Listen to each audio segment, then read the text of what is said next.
নমস্কার। আজকে স্বামী গীতানন্দ মহারাজের স্মৃতিতে আলোচনা তুলে ধরা হলো। পূজনীয় গীতানন্দজির বিশেষ অনুরাগ ছিল বৃন্দাবনের গোবিন্দজির প্রতি। এই বিষয়ে তাঁর কাছে একটি কাহিনী অনেকেই শুনেছেন।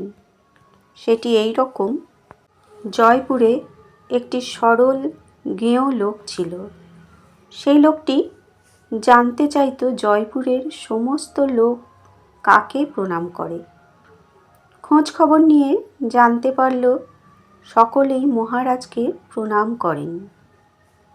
তখন সেই লোকটি জয়পুরের মহারাজা যেখানে বসতেন সেই সভার দ্বারদেশে বসে থাকত আর মহারাজকে মাঝে মাঝে প্রণাম করত। সরল লোকটি দু একজনের কাছে শুনতে পেল জয়পুরের মহারাজা বৃন্দাবনের গোবিন্দজিকে প্রণাম করেন।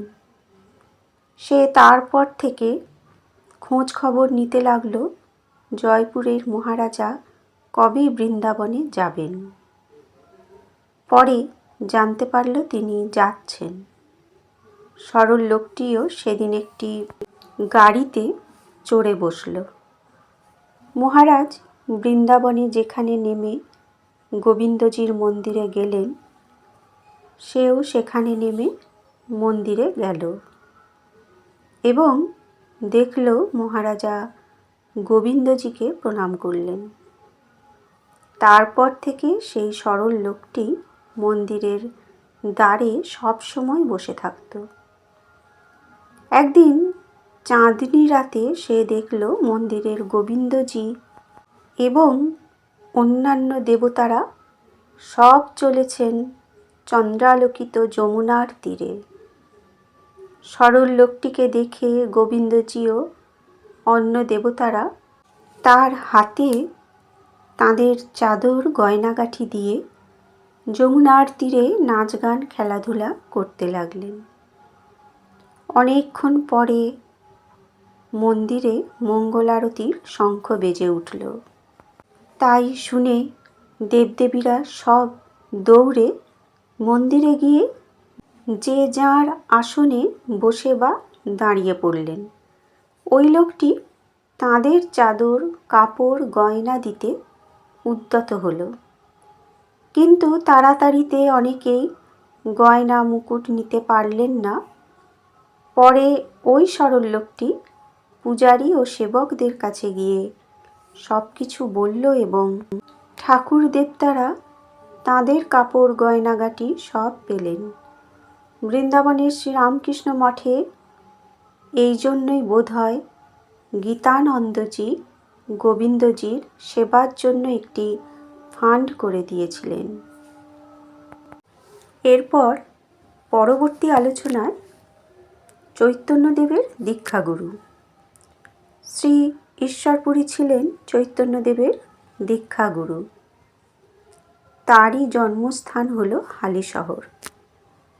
1513 সালে যখন শ্রী চৈতন্যদেব পুরীধাম থেকে বৃন্দাবনে যাওয়ার জন্য রওনা দিলেন, তখন সেই যুগে বাংলাদেশের মধ্য দিয়ে গঙ্গাবক্ষে যাবার পথেই পড়ত কুমারহট্ট এবং এই কুমারহট্টই বর্তমানে হালিশহর নামে পরিচিত। সম্রাট শেরশাহের আমলে এখানে অনেক বড় বড় হাভেলি তৈরি হয়, তাই এর আরেক নাম হাভেলি নগর। এই পর্যন্ত পুরো তথ্যই ঐতিহাসিক, তবে মিথটা তাহলে কি? এখান থেকেই শুরু হচ্ছে এক প্রাচীন গল্প গাঁথা। কথিত আছে কুমারহট্টর নাম শুনেই মহাপ্রভু অস্থির হয়ে গেছিলেন, কারণ তিনি চেয়েছিলেন তাঁর গুরুদেবের ভিটে দর্শন করবেন, তাকে প্রণাম করে আশীর্বাদ গ্রহণ করেই বাকি যাত্রা করবেন। কিন্তু তাঁর এই সাধ শেষ পর্যন্ত অসম্পূর্ণই থেকে যায়। তিনি নাকি কুমারহট্টতে পৌঁছানোর আগেই পুরীজি অর্থাৎ চৈতন্যদেবের গুরুজি এই ধরাধাম ত্যাগ করে পরলোক গমন করেন। তাই গুরুর কথা মনে করে তিনি বুক ফাটা আর্তনাদ করে কান্নায় আছড়ে পড়েন। ভক্তিতে ভূমিতে মাথা ঠেকিয়ে প্রণাম করেন ও নিজের জিভ ছোঁয়ান সেই পুণ্যভূমিতে এবং সেই মাটি খুঁড়ে তুলে নিয়ে কিছুটা তার উত্তরীয়তে বেঁধে নেন, যা দিয়ে পরবর্তীকালে তিনি প্রতিদিন কপালে তিলক আঁকতেন ও তা জিভে ছোঁয়াতেন। ইতিমধ্যেই শ্রী চৈতন্যর আবির্ভাবের কথা শুনে বহু ভক্ত সেই জায়গায় জমা হতে থাকেন, শুধু একটিবার তাঁর দর্শন লাভ করবেন বলে। কিন্তু তিনি ততদিনে গুরুজির শোক ভোলার জন্য সেই স্থান ত্যাগ করে পুরীধামে চলে যান। গুরুর প্রতি এই ভালোবাসা ও ভক্তির কথা চৈতন্য ভক্তদের প্রভাবিত করে ভীষণভাবে।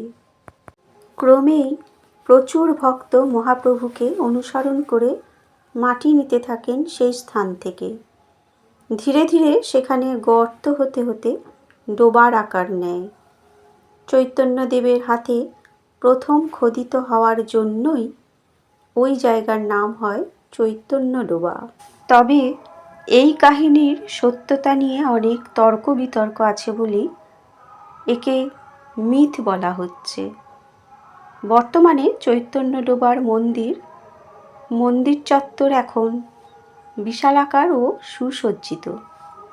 2008 সালে হালিশহর পৌরসভার তরফ থেকে হেরিটেজ অর্থানুকূল্য মন্দিরের নবসংস্কার হয় ও 2014 সালে ভক্তদের রাত্রিবাসের জন্যে আশ্রমের দ্বিতীয় তলা নির্মিত হয়।